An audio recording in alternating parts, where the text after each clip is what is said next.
кыз жигит деп айтылабы же ойноштук кылып жүрөт дейби? Аллаху акбар деп. Силердин башыңарга темир шештин сайылганы, жанагы арматурду же газыктын сайылганы Тууп ташып кеткен бир кыргызстан. уят иштер болгон болсо, күнөө иштер болгон болсо чыдабай кетесиз да. 20 жыл кечип калдым. Элдер мени жинди болуп калды деп. Эмнеге үчүн биздин кыздар жылаңач жүрөт, арак ичет.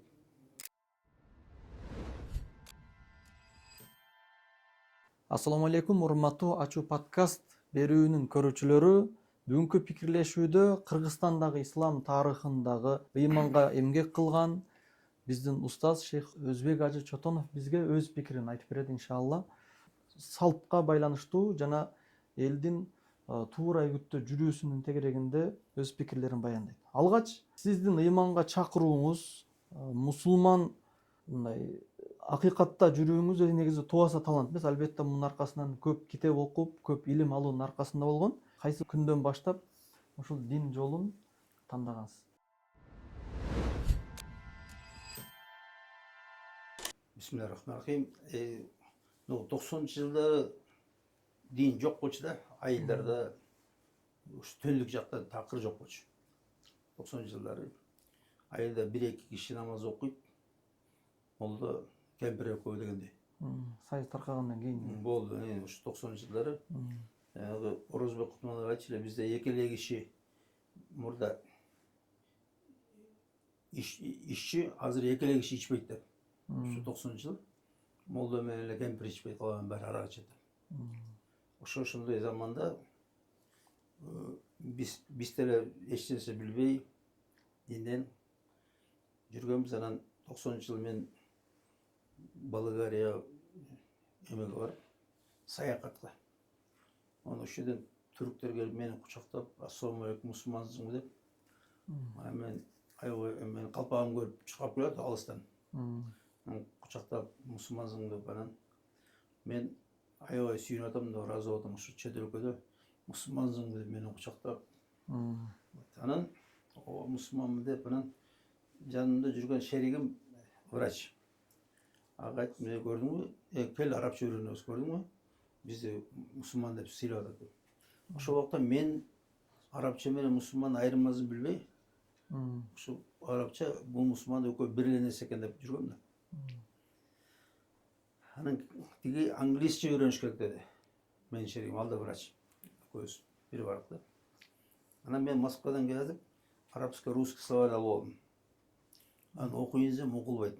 Көрсө оңдон солго окуп аткан да. Биякта бизде биз көнгөн жана орусча оңдон солдон оңго окуйт да.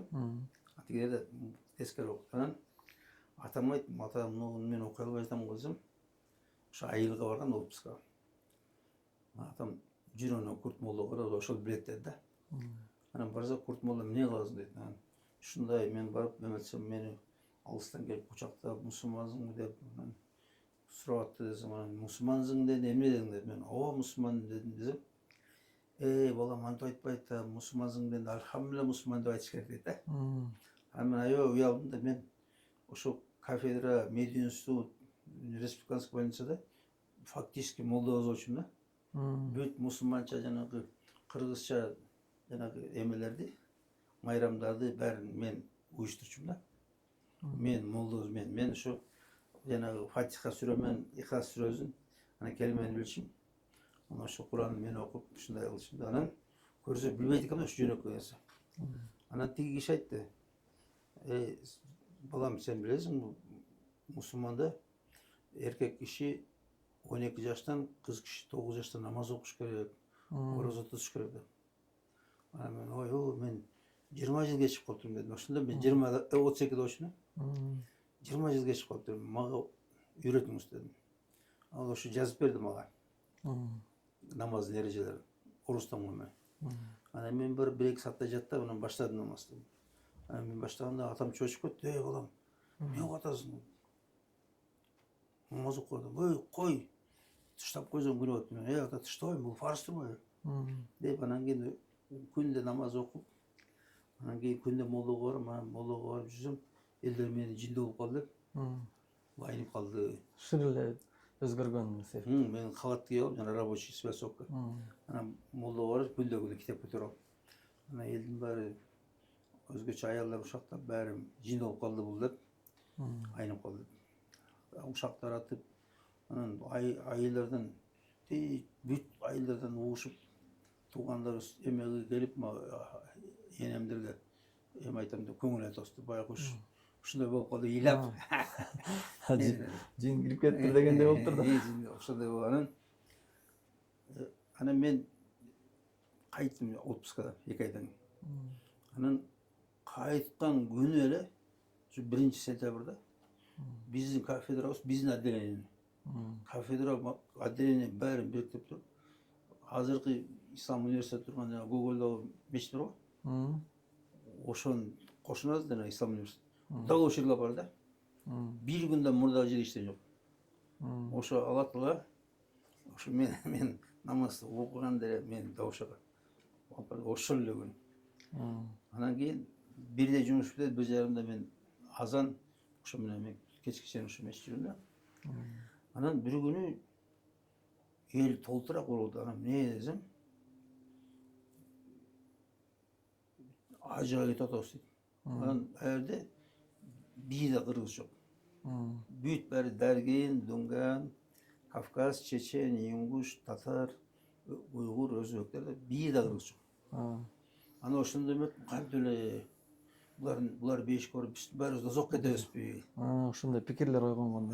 Ошондо анан мен ошондон кийин кой мен да үйрөнүп алып туруп дават кылбасам болбойт. Элим чакырбасам болбойт деп. Анан кийин ошо таштап медреседе ишимди. Анан кеттим да медресеге. Алла разы болсун. Сиз ошо медресени окуп, анан негизи эле медресени окуп илим алгандан сырткары деле сиздин мына пикириңиз кең да. Көп китептерди окуп. Анан биз билебиз да, сизди жакындан билебиз. Бир уят иштер болгон болсо, күнөө иштер болгон болсо, чыдабай кетесиз да. Жакшылыкка чакырып, жамандыктан тыйыпчы. Биз эле эмес, жалпы Кыргызстан билсе керек. Ошол нерседе сизге атайын аксакалдык кыл деп мамлекет акча төлөп береби, же сиз өзүңүздүн да иманы жактан мына жүрөк күйүп чыдабай кетесизби? Беймуралго. Мен аябай патриот болчумун да. Анан жанагы көргөндө жанагы нерселерди мен аябай эме болом да. Намыстанам, кызганам, эмне үчүн биздин кыздар менен эмнеге ар кимдер жүрөт? Эмне үчүн биздин кыздар жылаңач жүрөт? Эмне үчүн биздин эл арак ичет? Ошо аябай мен аябай патриот болгом да мен. Ошо медиусда мугалим болуп жүргөндө эле патриот болгом да, мен аябай күйгөм да ошо эл үчүн. Анан ошого азыр деле ошондой, мен азырда ушу жанагындай жаман мункарды көрсөң токтот дейт го. Жаман нерсени көрсөң токтот, колуң менен токтот, тилиң менен токтот, болбосо жүрөгүң токтот. Ошо мен да ошондой ишти менен, колум менен да, тилим менен да бүт баардык аракет менен ошо токтотконго аракет кылам да. Анан албетте азыр жумшап өткөн өтпөй калган. Ошон үчүн грубый. Анан элибиз ушундай жумшарып калыптыр да.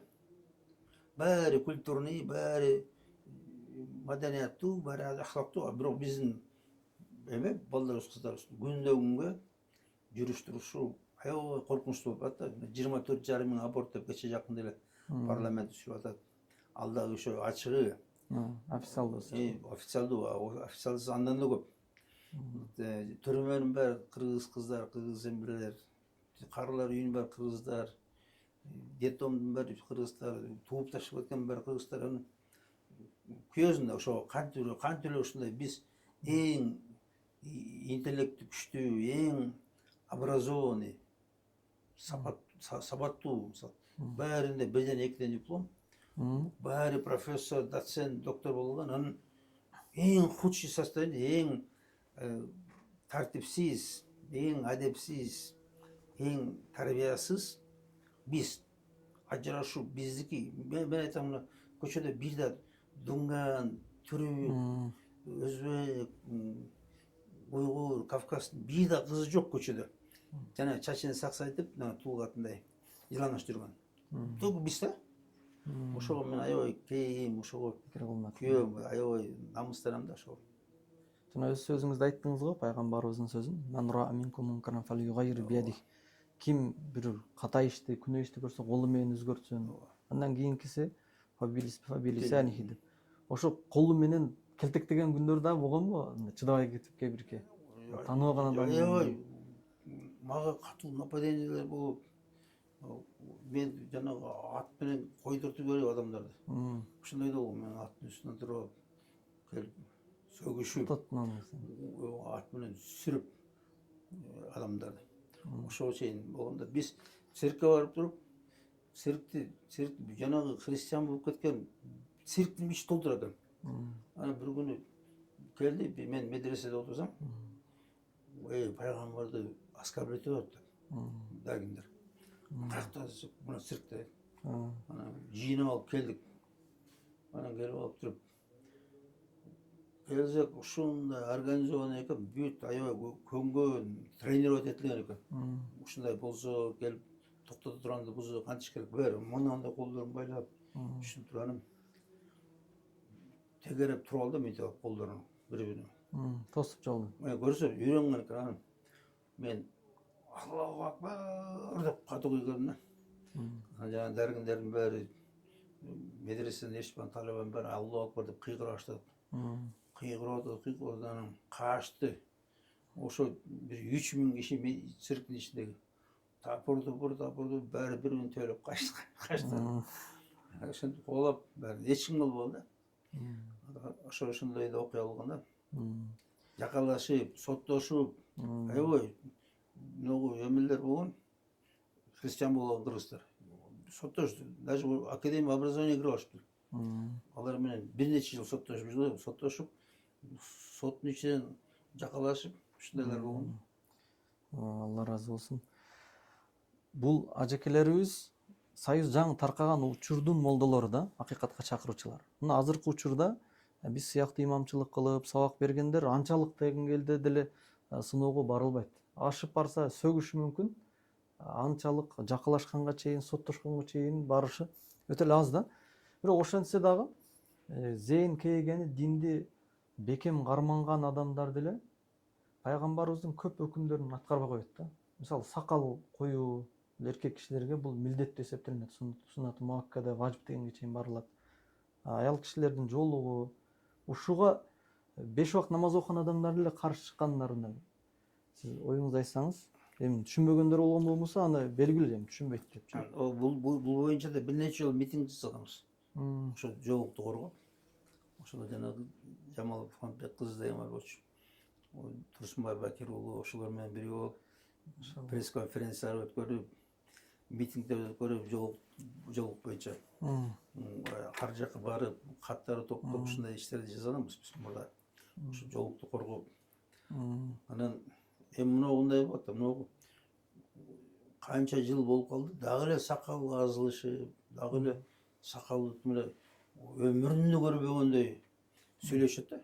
Өткөндө Токтогулдун бир директору, бир мектептин директору.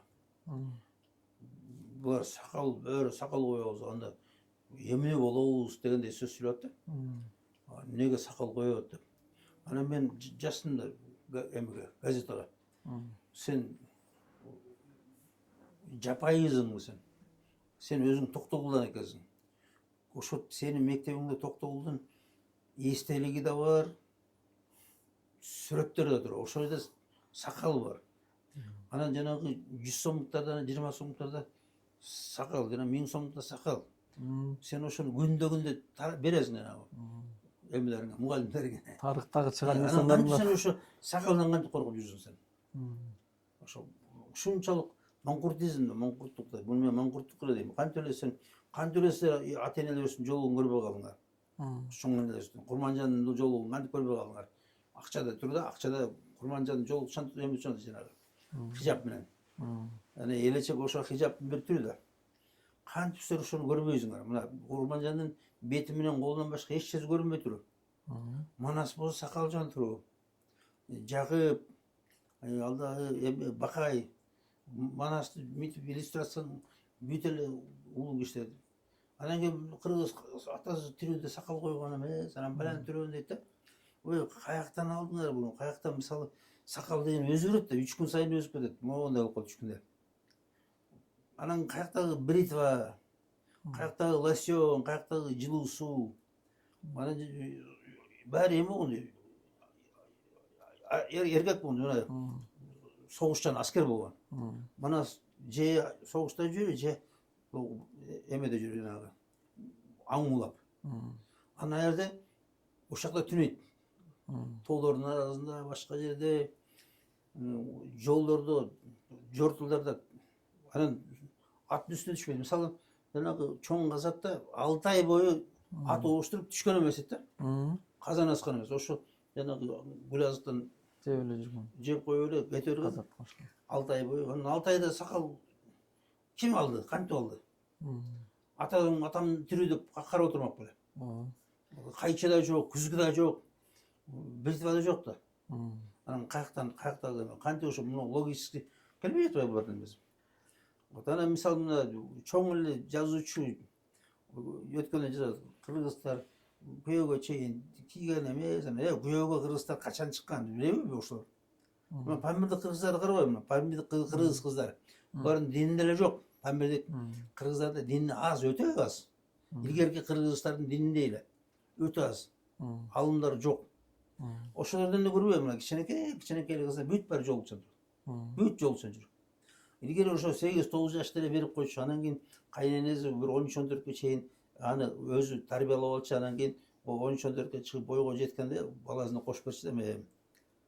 Ошо никеди эртелеп кыйып, анан кийин кайнене алып кел мага деп алып алып, ошо келечекте калың бергенден кийин. Аны өзү тарбиялап, анан ошону баласына даярдап 14-15 жаштарга чейин. 13-14гө чейин. Анан кийин баласына берчи, эми мына бар жата бер. Анан ошону көрбөйт да, ошону укпайт, билбейт, көзү көр, кулагы тар, ушундай маңгурт болуп калган да. Биздин Кыргыздын тарыхында кыздар жоолук салынган эмес, эркектер сакал койгон эмес дегендер жалган сүйлөп атат да. Бүт жалган. Мисалы мына жоолук эмес, мына бул жак, мына юг, бул жак, түштүк жак. Түштүк жакта күчтүүрөөк болгон дин. Бирок элечек бүт жерде болгон. Элечекти кызды узатып атканда кызы айттым го 14-15те узатчы, 16да карады ал дечү. Калып калды базардан деп.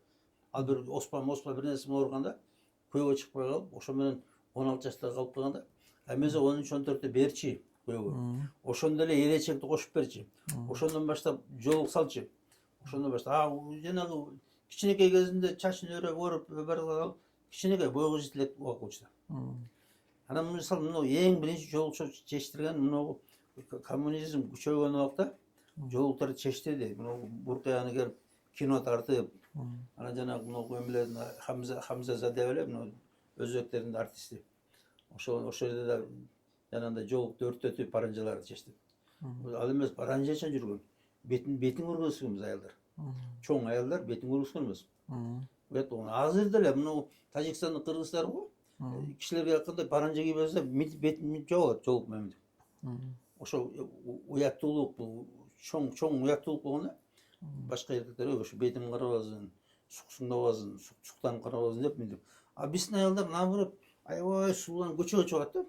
Бүт жылаңбаштанып, жарым жылаңачтанып, төшүн жармысы, куйругунун жармысы, жоон сандары бүт көргөзүп, бүт жанагы во всей красе дегендей эркектердин көзүн чукат да көчөдө. Bunun bari bu bizdin salт эмес, биздин маданият, бул жана батыштын маданияты. Өзү негизи мындай болот, бул батыш деген эмне экенин билбей атат. Батыш дегенде бул такыр башка эл, буларда үй бүлө жок, буларда ата-эне, кайната, кайнене жок буларда. Чоңойдун кет, болду. Чийип таштайт, бүттү кет. Көзүбүзгө көрүнбө. Аларда кайната, кайнене жок. Күйөөгө чыкканда да кайнене менен жашабайт. Биз башка элбиз. Биз мына 3 поколение бир жерде жашап, чоң ата бала 3 муун бир үйдө жашап, бири-бирин карап, бири-бирин кызмат кылып, мисалы кичинекейлерин ортоңкулар карайт, улууларын да ортоңкулар карайт, карыган аксакалдарын. Ошондой бир да карылар үй жок болгон, эч ким карысын атып таштап кеткен эмес, эч ким баланы тууп таштаган эмес. Ушундай эл болгонбуз. Тартиптүү, жакшынакай. Азыр болсо мына ушундай болду да, өтө культурный деп цивилизация наоборот ошо цивилизациянын канализациясына түштү да. ооба. Жанагы сакал коюу, жоолук салынуу салтыбызда жок деп жалган айтып аткандар, кыздардын чечингени салт деп аткандар, бул эми кыргыздын душманына, мусулмандын душмандарын заказын аткарган адамдар да негизи, туурабы?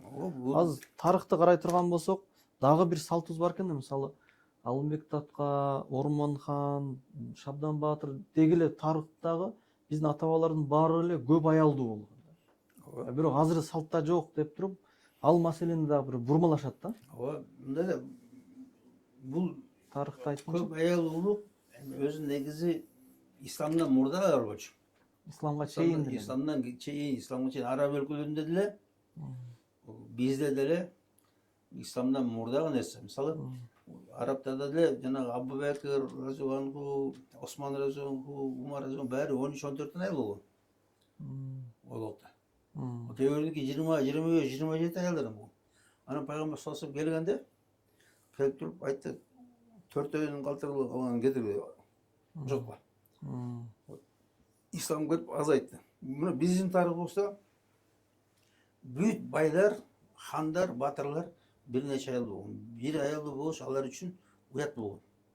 Колунда балалардын баарына аны милдеттендирчү, сен эмне сораңдап жүрсүң, бас онун кармы жесир кал деп бас. Мындай болду. Эл согуштан эл болгон. Постоянно согуш болуп турган. Улам келе калмактар кирген, кытайлар кирген, манчурлар, жунгарлар дагы балакат мэр келе берген да. Улам согуш. Аны кырыла берген эркектер. Анан аялдар калып калат. Ал убакта аялдар бизнес кылган эмес, аялдар соода сатык кылайын, соода сатык жок, эч нерсе жок, бага турган оокат жок. Анан берип салчу да, жесирди алчы, суранып алчы, бакчы деп. Ошо аялдардын өз күйөөгө чыгыныш максаты ошо багылуу болуш керек болчу. Ошон үчүн берген. Анан бүт батырлар, байлар бүт бара алчы. Албаган уят болчу. Анан келип берден эч нерсе болбогонсу сүйлөп атышат да. Көп аялдуулук жок да. Ооба, мисалы мына Алымбек Татка деле Курманжандан мурда 4 аял, 3 аял болгон. 3 аял 5 бала болгон. Аны эч ким айтпай жатат. Ал 4-нчү аял болгон дейм. Курманжан Татка 4-нчү аял болгон. Мен Манас, Жакып, Семетей бүт батырлардын баары 2-3 аял болгон. Манас келип 3-3, анан кийин сайкал мен сен акыреттик аялың болом, 4-нчү болом деп угададым берген. Бул кантип муну көрүп ушуну күндө окуп жүрүп, күндө 35 жыл менен Манас деп жүрүп да, ошону билбейт да, кантип билбейт. Шергине көздү жумуп мен муну Манастан айтам да, мисалы Манаста Акбалтанын жана Чубактын атасынын Акбалтанын 60 аял болгон. Жана Сарын Жибекөй деген кичи поэманын ичинде, эпостун ичинде Сарынжинин атасынын 14 аял болгон. Бөкөйдүн 40 аял болгон. Мендирбан деген жана эмеде эпоста Адылхандын Адылхан 40 аял болгон. Анан келип бияктан эч ким эчне жок. Мына Ханжанта, Шабдан Батыр бүт баары 3-4 аялдуу болгон. Анан бүт жанагындай жалган айтышып, Кыргызстан эч качан мындай болгон эмес деген. Мисалы мына жана амангерлик дейт. Амангерлик бул казактарда ушундай амангерлик деп атат. Бизде деле бар болчу. Бирок бизде аты калбай калган. Мына агасы өлсө, иниси никелеп алчу. Эмнеге? Ошол 3-4 баланы багып калайлы. Келин бир жака тентип кетпесин, бир жака ээрчип кетпесин. Өзүбүз каралайлы. Бар жак бир жерден кор болуп калбасын. Балдар биздин эле балдар. Акемдин балдары, менин балдарым деп, анан үкөлөрүнө нике кыйып берип койгон. Ошону мына казактар амангерлик деп атат. Бизде деле бир нерсе аты бар болуш керек. А бирок ошону эч ким айтпай атат да. Бирок бар да. Бизде Кыргызда ошол нерсе бар болчу. Мына Жакып деле ошондой чейирден алганда, чейирде деген агасы болгон. Бул жанагы чейирдин өзүнүн аты Шакан. Анан чейирде деген Жакыптын акеси болгон. Анан ошо акеси өлгөндө ошол аялын никелеп берген. Жакыпка. Анан ошонун баары биздин тарых. Анан ошону эч нерсеси жок. Маңкуртай болуп, анан болгон эмес, бул туура эмес, бул кылмыш деп атышат да. Нәпсине карап тарыхты деле бурмалап атат дегендик да. Атайла бул аткани бул социализмден келген заказ. Социализм багында бәрдеген бускан. Биздин тилибизди бускан, динибизди бускан, адеп акылыбызды бускан, салтыбызды бәрин бускан. Бәрин жок кылмак. Жанагы космополитизм дейт го. Ошо эч нерсesiz калбасын. Могу орус сыяктуу болуп эле, арак ичип эле жүрө берсин деген да. Эч нерсе калтырбай койгон деген. Бирок Кудай сактады бизди. Ошо мына анан кийин ошо социализм кулаганда өзүбүздүн динибизди, салтыбызды акырын көтөрүп баштады. Эмесе көп нерсе унутулуп калган. Көп нерсе бузулуп калды. Мына азыр деле салтыбыз бузулган азыр. Жанагы Кетбука деген 11-кылымда сары тоолу кыян жууп, салт бузула сак болгон. Арга намыс түгөнүп, карт бузула сак болгон деп. Ошо салт бузулат деген. Салт бузулду. Мына азыркы биздин тойлор свадьба бул. Орусча келин кеңкейиптей төрдө отурат. Келин жана жарым жалаңач жанагындай фата деген монда ваталардан бир марледен жасап алган денеси просвечивать этип көрүнүп, төшү ачык, башы жалаңбаш, башына бир корона кийип алып отуруп, оякта императрица. Молдолордун өйдө, кайната кайненен өйдө, бүт элдин өйдө отуруп. Кантип ушу кайсы биздин салтта ушундай эле? Кантип биздин салтта келин төрдө отурчу эле? Кантип биздин салтта келин кайнатадан өйдө отурчу эле? Кайненен бүт бузулду да. Ошонун баары салттын бузулуусу. Келип мына келинди баары өпкөлөп атат, келин менен кучактап билип атат. Атасы жана кызы менен билип атат свадьбада. Өлүп баратасың, свадьбадан мурда билип албайсың ошону.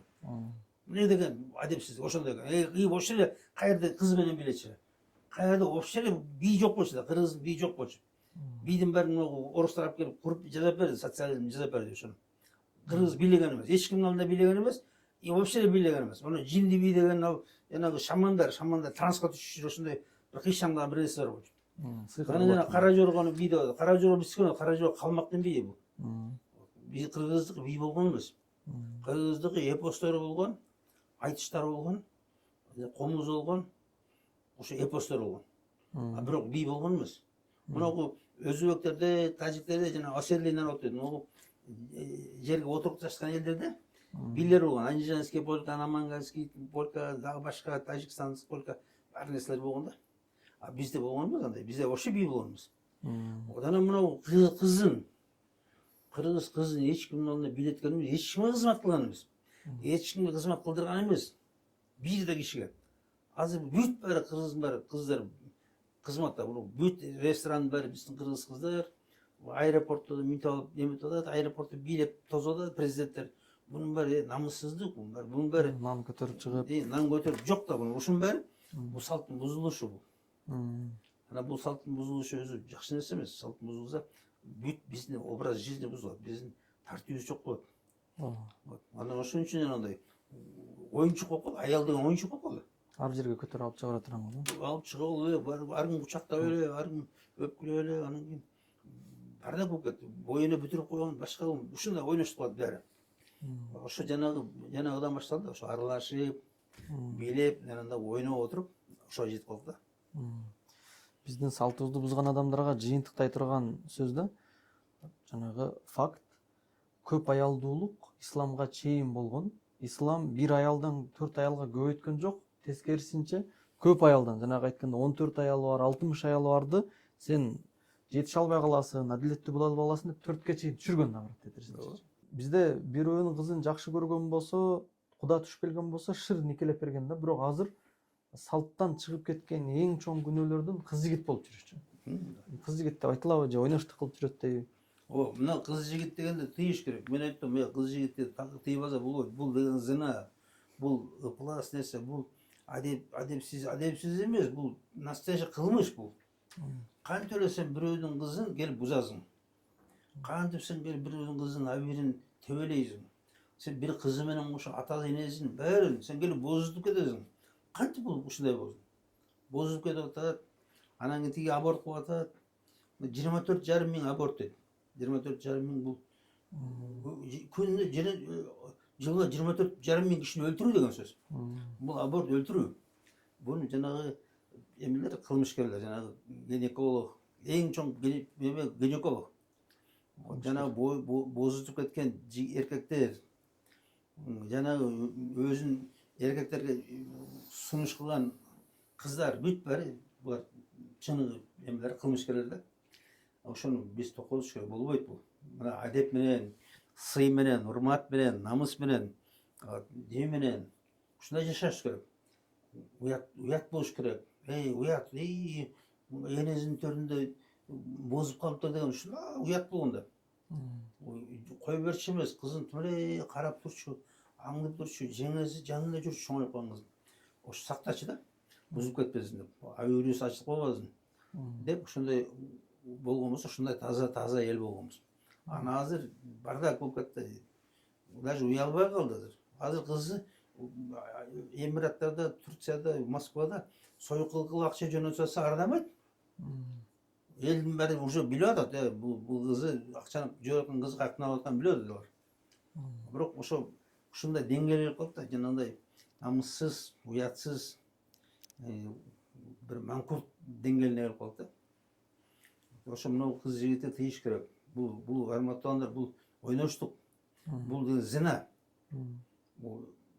Зина болсо эң чоң күнөөлөрдүн бири. Ана мына зина кылып, өзү бозуп алып, боюна бүтүп, анан кийин дагы аборт кылып, бул экинчи зина, зинанын үстүнө зина, жана адам өлтүрүү зина. Эме, Зина плюс адам өлтүрүү. Жана сиз айтсаңыз, мисалы бозутуп коюлат, бузукулук кылынат, аборт кылынат десе, кыз жигит болууну түшүнгөн адам болуп, бузукулукты жактагандар жок, биз жөн эле сүйлөшөбүз, жөн эле кол кармашып жүрөбүз, мамиле кылабыз деп актанышат да. Азыр эми комментарийга да жазса керек. Ошол актангандарга дагы канчалык деңгээлде шарият азыр даже актанбай калды азыр. Азыр эмнеси бар экен. Наоборот, азыр апалар айтат экен. Өлүңдөрүн сен күйөөгө чыгып эмне кыласың? Анын кучу 10 бөлүңдүн бири ачы электе күйөөгө чыгып эмне кыласың? Анын кучу ойноп ал дейт экен. Анан мугалимдер келип вечерлерди уюштуруп берип, день рождениялерди уюштуруп берип, жанагындай 8 марттарды, 23 февралдарды уюштуруп, ошондон баштап көндүрүп, жана 1-класстан кыз бала отургузуп, ошонун бүт берип, жанагы подоплека деп коет. Ошого даярдоо. Жанагындай эркек аялдан уялбай, чужой аял. Өзүнүн көзү карындаш болсо эч нерсе эмес. Башка бирөөлөр менен, башка бирөөлөрдөн жанагындай подарка алуу, аябай чоң эме да, шаг. Бул жанагы бузулууга эң чоң биринчи өлгөсү бул. Ошо жөн эле кол кармашабыз дегендерге ошо баягы пайгамбарыбыздын хадисин эскертирип коелу. Жанагы силердин башыңарга темир шештин сайылганы, жана арматурдуу же казыктын сайылганы жакшыраак болот, бөтөн аялга колуңарды тийгизип койгондо. Жетелешкендин өзүнө ошондой. Мына жана классташтар деген болот азыр. Классташтар 20 жылды, 30 жылды уже 45-50ге чыгып калгандар. Колуна минтип кармашып алып, минтип кетип баратат. Анан мен айттым да, интернеттен жаздым, бул эмне кылганыңыз? Кантип сен бирөөдүн аялынын колуна минтип алдың да? Бул классташтар да. Анан кантип ушундай? Бул баягы 1-класстын классташы эмес да бул. Уже балагатка жетип. Ал жана 1-класстын баласы менен кызы эместен жетелеш. Эч нерсе билбейт ал. Жок, эч нерсе эмес. Ага да уже мындай этият болуш керек, бирок күнөө жазылып элек. Күнөө жазылып, жөндөп көлдүрбөшөт. Анан а берде болсо дөңкөйгө букадай мужиктер 50ге чыккан. Көрдүңбү, жана курзак байлаган дөңкөйгө эркектер жүрөт. Мындай. Чөнтөгү акча толгон да. Анан ошолор келип алып, жанагы уже 40ка чыгып калган, 38 дегенде ошо жанагы 20 жылдын 38 деген да, 37-38 да. Ол 40тагы бабушканын эмесине келип калган аялдар. Келип алып, дагы мага мынтат, эмне боюна бүтүп калмакпы деп айтат да. Силерге боюна бүтүп калганчы жүрүшүң керек бу. Ол мисалы кучакташуу, өбүшүү, муну классташтар кучакташып, өбүшүп, жанагындай кучакташып, бийлешип, бир нече күн бирге болушат экен. Анан кээ барбай коет экен, өзүң барып кел деп. Кээ аялдар бар болот экен. Анан эмне болот анан? Түнөп атса. Мына кээ бир эме 14 күнгө классташтар 14 күнгө Турцияга кетишти да. Ошол жерде жана каюталарда бир жерде бирде түнөп, бирде түшүп кетти. Кайра. Мына ошону андан кийин карасаң, бири-бирине ойношуп калган, биринен бири бозуп алган, классташынан тууп алган. Мына ошондой болот результат. Анан ошо бизде ошондой нерсе көнүмүш болуп, мен мындай деп, мен мурда орус фильмдеринде ушундайды көрчүм да. Жана измена деп, мен таң калчумун, кантип ушундай болот? Адам сайын эле күйөөнө көзүнө чөп салат, күйөө аялына чөп салат, анан кармап алып атат, анан кийин экөө ажырашып атат, башканы мен таң калчумун да. Анан бул Европа, американский фильмдер, мен американский фильмдерди көрүп таң калчумун. Ак киши негрди көтөрүп жүрөт. Негр ак баланы көтөрүп жүрөт. Анан мен кантип ушундай болуп атат дешим да. Көрсө ажырашып эле, бири тийип эле, бирине ажырашып эле, даже үйлөнбөйт экен. Жөн эле жакшы көрүп коем сени, давай экөө жашай берет. Анан ошондой биз да ошол жака баратабыз дейм. Келип, ар кимдин баласын багып жүрүп, ар ким ажырашып, тигинин баласын багып, бунун баласын багып, ошондой бардак болуп кетти азыр. Ошонун баары ошо биздин шарият да билбей, салт да билбей, уялбай ушундай болуп калды да. 20 жылдык боюнча былтыр анык факт болду да. 20 жылдыкта эки классташтар аралашып жүрүп, акыры бирөөсү өлүм менен аяктады да. Анын аркасынан бир блогер кечирим да сурады, айта калчу, мына 20 жылдыктын кесепетинен ушундай болду десечи. Дагы актана коюпчу. Ошону ачык эле айтыңыз, эми сиз Кудайдан башка эч кимден коркпойсуз. Ушунун кесепетинен өлүмгө чейин алып барган буга чейин да окуялар болгон да, туурабы? Көп окуя болгон. Кызганган айынан барып токмоктоп, ажырашып, сабашып, бири-бирин токмоктоп аткан баары ошо жанагындай келип тамада келип уюштуруп атканда, тамада программа түзүп коет. Келип ар ким бири-биринин колун кармап чыгат, колдоруна гүл кармап чыгат, жигиттер мындай кармап чыгат, кыздар мынтип чыгат деп программа түзүп коет. Анан ошол жерде келип жана келип кучакташып көрүшөт, анан кучакташып өйүшөт. Ошонун баары жазып коюп, мындай бүт баарына форма эле эме кылып койгон да ушундай. Анын аркасынан жанагылар аткарып атат келип. Эркектер баары, муну аялдар күйөөм көрсө эмне дейт деп корккону менен, бирок баары жазып атат да жанагы тамадан айткан. Организатор. Эми аргасынан эмес, бузукулугунан жасай берет дегендей. Бузукулугунан да мажбурлап барып билетпесе керек анысы. Кээ бирлер дагы коркот, 4-5 балам бар, анан күйөөм менен азыр күйөөм муну көрүп калса, сүрөтүн көрүп калса мен өлтүрөт, мындай деп коркот. Бирок жанагындай мажбур программанын эмеси менен жазып атат, коркунуч менен, башка менен. Мен жанагы окуя, жанагы өзгөндө болгон окуя. Ошону мен сүрөтүн жасап карап көрсөм, жана алдыңкы катардагылар биринин колуна бирин салып берет. Бул факт деген. Анан мен сүрөткө чыгарып айттым, мына көрбөйсүңбү, мына жанагынын күйөө ушуну көргөндө кетти мээзи. Ал келип жанагындай, анан үстүнө булар бир нече саат ичине кирип, классташтарым баары. Анан көрүнбөй калган. Анан жанагы киши эшикте күтүп турду. Анан ал ойлойт, ал жанагы 10 класста баары эле сүйөт. Кээ бирлер тийишет, кээ бирлер тийишпейт, кээ бирлер сүйүшөт. Эскисин эстеп кетет. Анан бирок тиги билет ошону. Чоң киши эмне билбей калыптыр ошону, эмне болуп атканын. Чоңоюп калган жигит менен кыздар баары тим эле бышып турган убакта билет, ал жерде жаман иш болуп атат, может быть. Кучакташып атат, дөөшүп атат. Анан бир нече саат жок. Ачуу келип туруп, анан караса эле жетелешип барат да.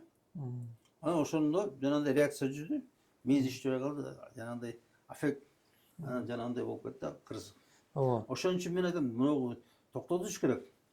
Вообще жанагы мындай жыйындар баарын токтотуш керек. Аял эркек жыйындарды токтотуш, корпоративтерди да токтотуш керек. Бүт корпоративде бузукулуктар болот. Үй бүлөнү буза турган. Өзүнүн жанагы бухгалтершасы, секретаршасы да бирөө менен ойноштук кылып бир нерсе кылып атышат.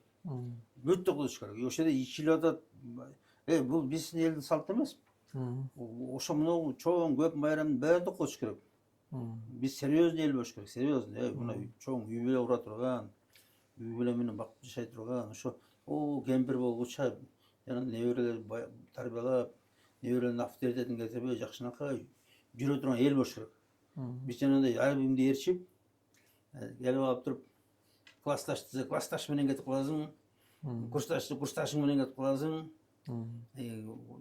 дагы бирөөлөр менен кетип каласың, подружкаң менен кетип каласың. Эмне деген бардак. Ошонун баарын токуш корпоративде токуш керек. Ооба. Корпоратив деген бул бузуклук бул эле. Ооба. Ажакебиз менен факт болгон окуяны айтсак азырчы, мындай бузуку болду деп айтылса, эми арасынан айтасыздар да мына гыйбат кылып атасыңар деп. Бузуку ишти ушул жерде анык айтып коюшубуз керек. Бузуку ишти ачык кылган адамды мисал катары айтыш гыйбатка эсептелинбейт. Эгер кимдир бирөө ката ишти кылды же болбосо өзүнүн кемчилдиги бар, эч ким билбеген жерден абирин төгүш үчүн өйдө кылган гыйбат. Бирок ачык эле алдыңа чыгып гыйбат кылып атканда да онундай адам болбо деп мисал катары айтканга боло турган нерсе да. Азыр бир нече адамдын мисалы миңдеген үй бүлөнү сактап калыш керек да ошол бузукуну кайталабайлы депчи. Азыр ошол корпоративдер 20 жылдык жанагындай да толтураттар барго, шерине ушинтип атып 20 жылдык, 30 жылдык баары. биздин муунду бузуп аткан нерсе да. Мына Европа элдеринде, Европада, ыйманстарда 7 атаң саноо деген нерсе жок да. Жок. Үй бүлө куруу жок. Бизде Кудайга шүгүр бар. Мен Аларда атам 7 ата эмес, өз атасын таңдайт. Иван не знающий родства дейт го. Аларда сен бүттү чоң койдубу, атаң менен иши жок. Атаң сен менен иши жок. Атаң келсе үйгө, эмне келдиң деп сурайт. Эмне келдиң? Сени ким чакырды?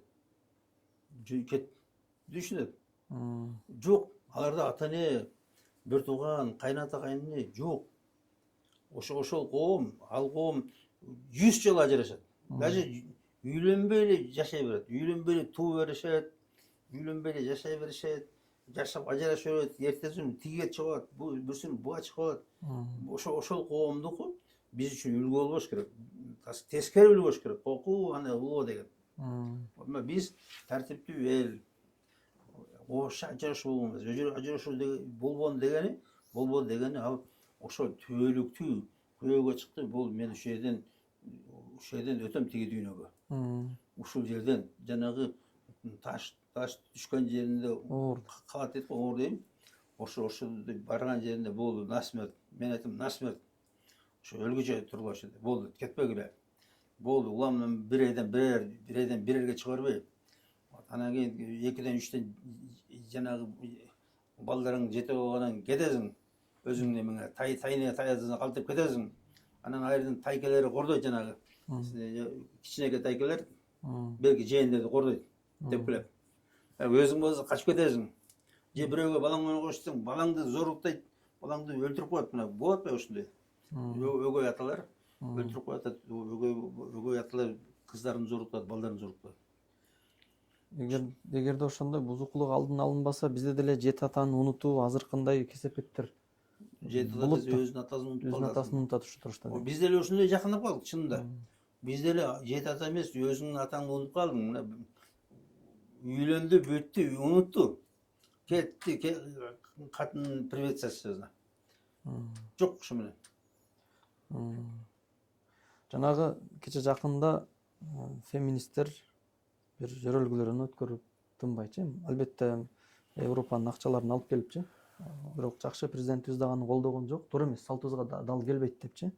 Бирок ошентсе дагы феминизм күчөп таза биздин салтыбызды карманган аялдар үйүнөн чыкпай, үй эле иштерин, балдарын тарбиялап, өзүнүн туугандарынын арасында жүргөн аялды кор деп эсептеп, ал эми эшикке чыгып, директордун айтканын кылып, болбогор акча айлык үчүн ар кимге кулдай эле кызмат кылып, урушкан сөккүсүнө угуп чыдаганды эркин аял деп эсептеп атат да. Ал бактылуу аял дейт да. Бактылуу аял депчи. Сиз ушундай турлап бериңер да. Бизди кордойт атат да. Биз келип иштебей, үйдө эле отур, үйдө эле мен сени өзүм эле багып коем деген кордук эмиш да. Биз келип мына үйдөгү 2-3 баланы эле бара, кара. Калганын мен кылып берем деп эркек айтат. Калганын мен эле кылып берем. Десең жок, мен иштейм, мен үйдө отурсам кор болуп калам дейт да. Анан барып детсадта 20 бала, бирөөдүн 20 баласы. Ошо бирөөдүн 15-20 баласын кечке чейин улам памперсин обуштуруп, улам маны сүртүп, жана көчүктөрүн тазалап, анан кийин оокатын берип, анан кийимдерин которуп отурушу кор эмес экен. Өзүнүн 2-3 баласын карап отуруш кор экен да.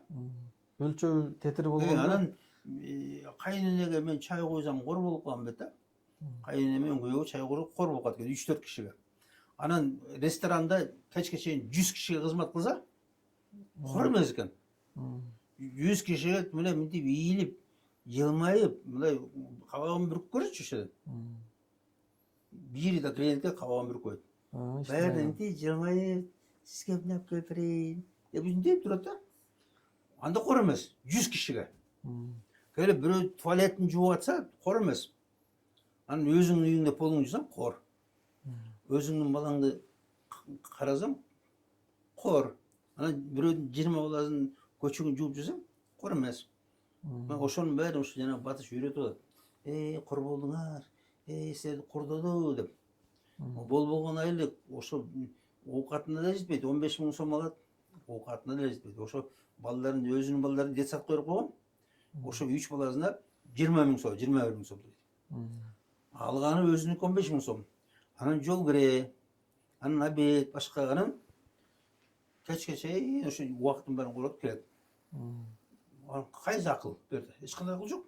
Анан көрүш ошо 3-4 балаңды кечке чейин кучактап, ошону ойнотуп, тарбиялап,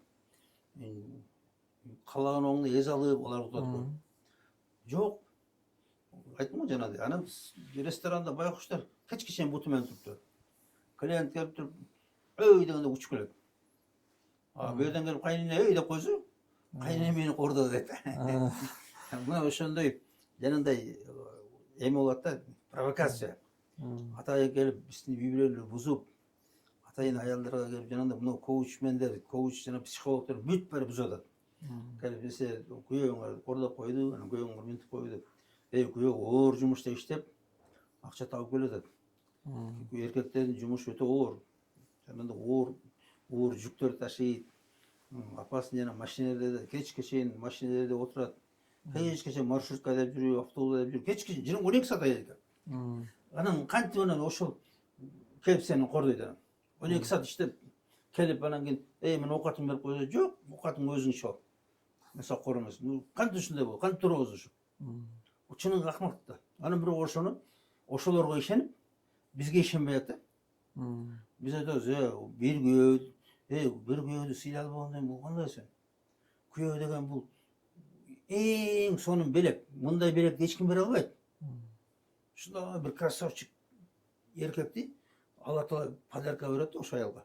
Мына менен жырга. Чында жыргал да. Ошо күйөө менен да жыргап, ойноп, күлүп, аны менен тамашалашып, кучакташып жүргөн. Ошондой жыргал сонун нерсе. Аны жок.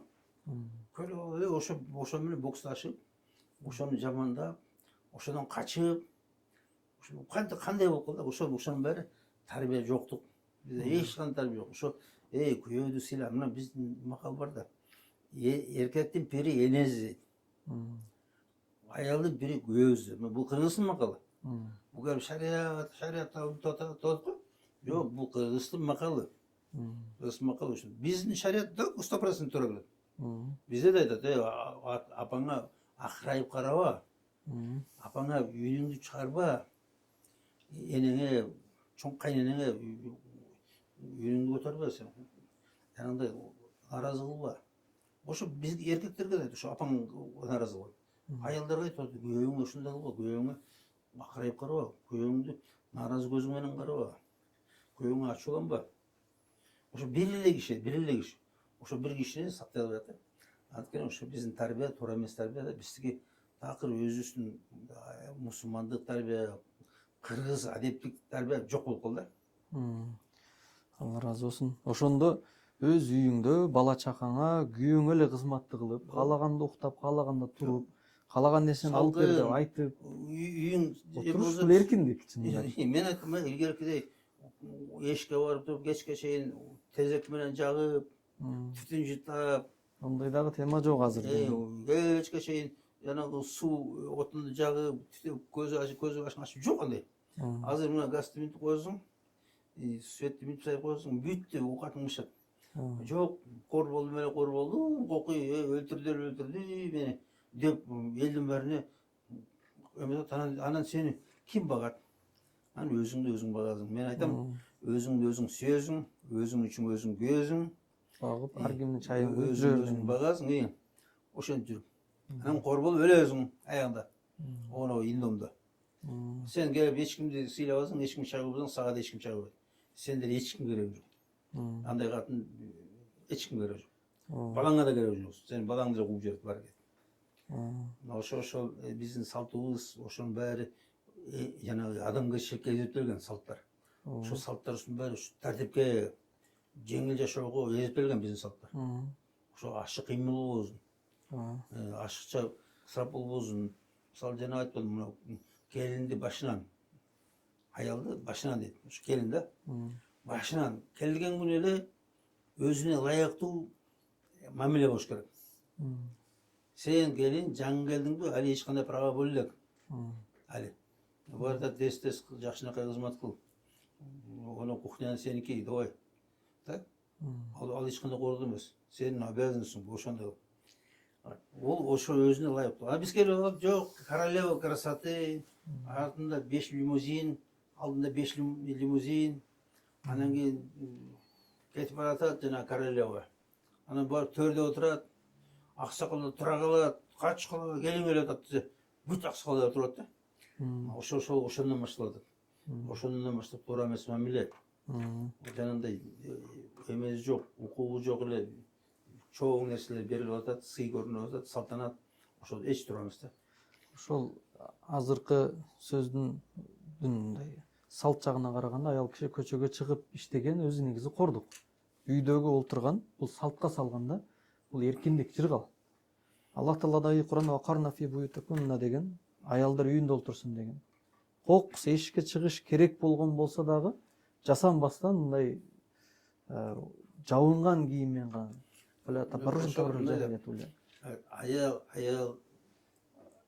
Аялдын королевсуз үйү да. Эң жакшы жери аялдын үй деген. Ошол сенин стихияң. Ошол үйдө таптады кармоо. Ошол үйдө рахаттуу кылуу. Ошол үйдө жанагындай кооздоо, актап краскалап, гүлдөрдү өстүрүп, короо таптаган. Мына бул ар бир аялдын намызы, ар бир аялдын эмеси, жанагындай уяла турган нерсеси, сыймыктана турган нерсеси ушу үй. Ошо аялдын үйдөгү оокатты жакшы жасоосу, дасторкон жакшы жасоосу, ошол аялдын сыймыгы, ошол аялдын намызы болуш керек да. Ар бир аял өзүнүн үйүнө таптаалык менен мактанып, мындай сыймыктанып, үйүнүн тартиптүүлүгү менен, балдардын тарбиясы менен ошол аялдыкы да. А көчө эркектики, көчө плас. Көчө толтура жаман нерсе толтурат. Көчөдө суук, жанагы суук бар, ысык бар, муз бар, тоң бар, авариялар бар, жаман көздөр бар, жаман сөздөр бар, уруш бар, талаш бар, ауралар бар, толтура. Радиация баары көчөдө. Биз негизи кордон эле жүрөт эркектер. Анан берден келип алып, аял корболду, окуя корболду да, анткени ошо жалган дезинформация. Дезинформация аялдардын башын айландырып, эптеп буну ажыратып туруп, бактысыз кылып коюш да. Мына бактысыз, ошол жанагы аял бактысыз. Мына көргүзүп атпайбы, мына коляска менен сүйрүп алып, бир нерсе ташып жүрүп жанагы доставка. Эмени эмчектеп баланы коляска менен көчөлөрдө суукта ташып жүрүп, анан кийин бир комната квартира бердикпи. Ошол бир комната квартира минезин жабат, минезин актайт, анткени ошо жанагындай. Анан бала ооруп калса болду, андай доставка болбойт. Ошол бакыт. Ошол бакыт. Колясканы сүйрөп көчөлөрдө жүрүп да. Муздакта, баласын ошо муздакта алып жүрүп. Бала деген жылуу үйдө болуш керек да, постоянно. Жок, баланы улам ороп, чумкуп алып, ошол бакыт. 3-4 баласы менен күйөөдөн ажырашып алган. Анан кийин эмне кылат? Анан багыш керек. Анан эмне баланы үйгө калтырат, култап кетет. Кээ бирлер үйүнө култап кетип атат кечке чейин. Ачка, муздак үй. Кечке чейин эмне болду? Эч ким билбейт. Аял кеткен базарга. Анан кечке чейин кечинде келип чарчап келип туруп, балдарын жуундурбай, эметпей, бир нерсе балдарын уруп, сабап туруп, мусор менен жатып алат. Анан кайра эртең кетти чарчаган жумушка. Мына ушул жашоо, бактылуу жашоо. Бұл жерде гармония болады, гармония. Бұл жерде еркек кіші келіп, ешкінің жұмысын бәрін жасап, ақшаны алып келіп жатады, оқ аташтап келіп жатады, үйді жаңағындай көмір, сөмір бәрін алып келіп дәрі қойып, аял ошоны үйде келіп жақсынақа қылып, қолданып, тазалап, жуып, еретке келдік. Бұл гармония. Ал жаңағы жерде мен саған ешнәрсе қылбаймын, сен маған ешнәрсе қылба. Бұл жаңағы шынығы европейский жашоо. Анан аяғы қор. Аяғы еркек айтады, сенде аялың маған 100 жылда да керек жоқ. Мен оны усталойдан жабам осы тамақты. Сенікені 100 жақсы жазған тамақ. Көшеден бір аялы тауылам. Кете бар бір. Анан ошо жаңа аяғы результат. Балдардың бәрі қор, балдардың бәрі жетім, тірулей. Балдардың бәрі ачқа, киімі жоқ, башқа жоқ. Квартирасына жетпейді. Светіне, газына, квартирасына, школға, киімге шығып, анан кейін емнені жейді. Нан менен су, анан макарон жейді. Ошо бақыт деген. Эркиндик. Ошоның бәрі тура емес. Анан дагы әркім азылады, білет. Бойдақ қатын ушуну бар бір жерге алайын деп. Биз кече жакынга чейин кайрымдуулук фонддордо иштедик да. Анан азыр Кыргызстан мусулмандар дин башкармалыгындагы мечиттердеги кайрымдуу боло турган тизмени бизге салгыла. Анткени бир шустри муктаж 5-6 мечиттен башка жерден алып калат. Ушуну бир жакка иретке келтирели деп атат да, бул да туура нерсе. Биз ушул кайрымдуулук фонддордо жүргөндө мына нерсени байкадык да. Албетте фонддор элдин каржылоосу менен болгон үчүн баарына жетпейт. Мамлекеттик деңгээлде жардам бергенде да жетпей кала берет да, эгерде шүгүр кылынбаса.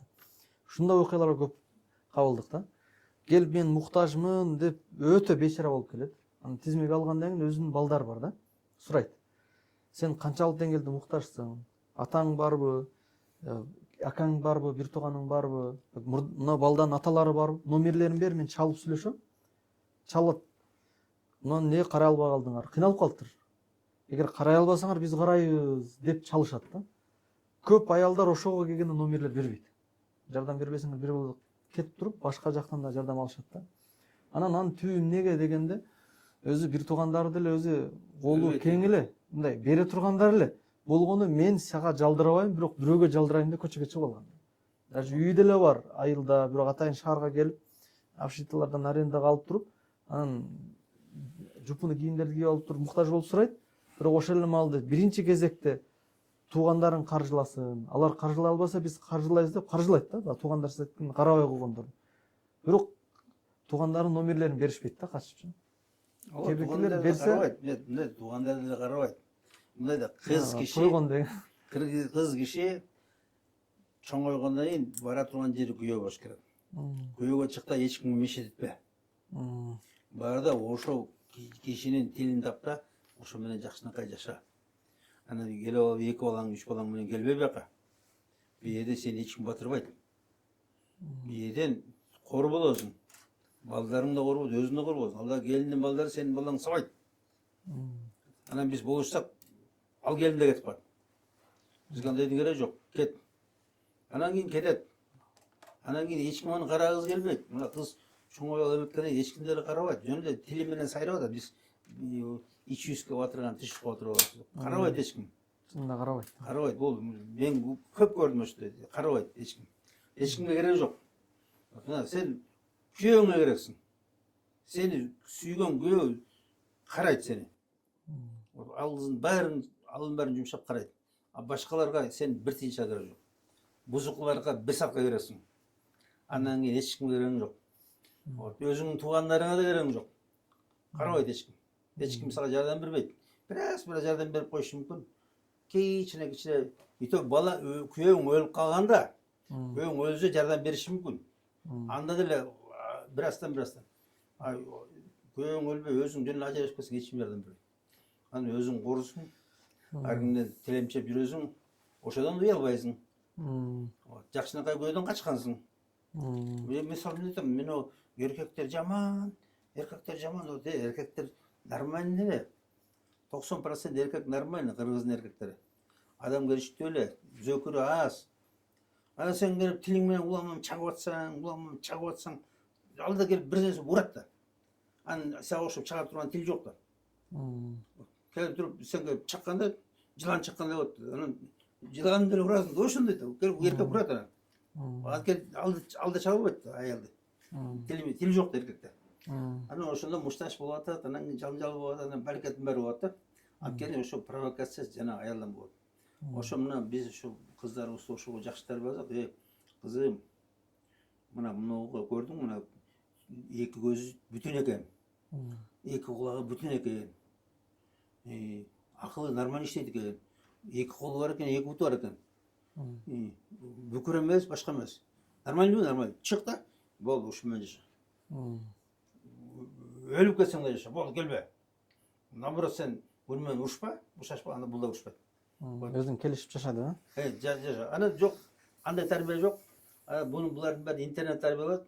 Күйөө менен жашап ойлогой, өзүңчө бактылуу бол. Анан көрчү, тим эле сайрайт, тилдери сайрайт. Келсеңер биз силер бактылуу жүрөбүз деп. Өздөрүнүн баары ажырашып алган ушулар, коуч кылгандар. Алла разы болсун.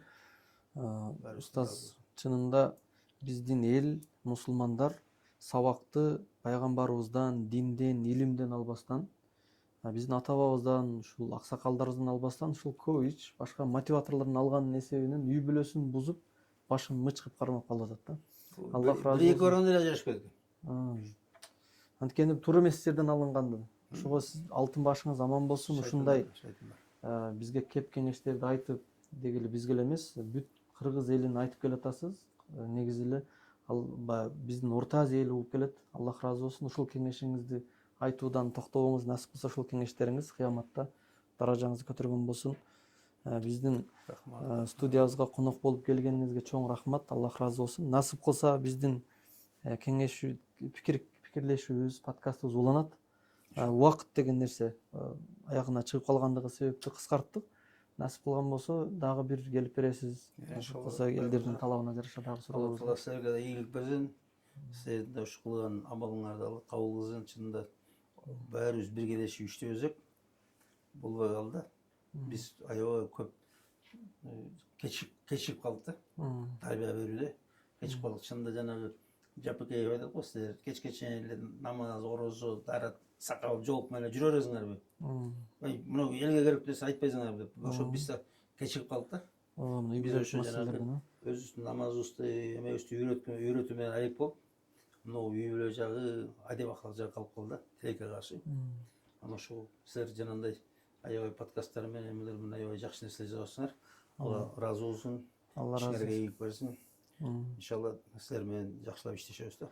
Алла разы болсун, урматтуу көрүүчүлөр. Бүгүнкү ачуу подкастка Өзбек Ажы Чотонов болду, ал эми алып барган. Биз Санжарбек Чалланов, Ош шаары, ушул Намуна Аль-Матруди мечити. Аллах разы болсун. Ассаламу алейкум ва рахматуллахи ва баракатух.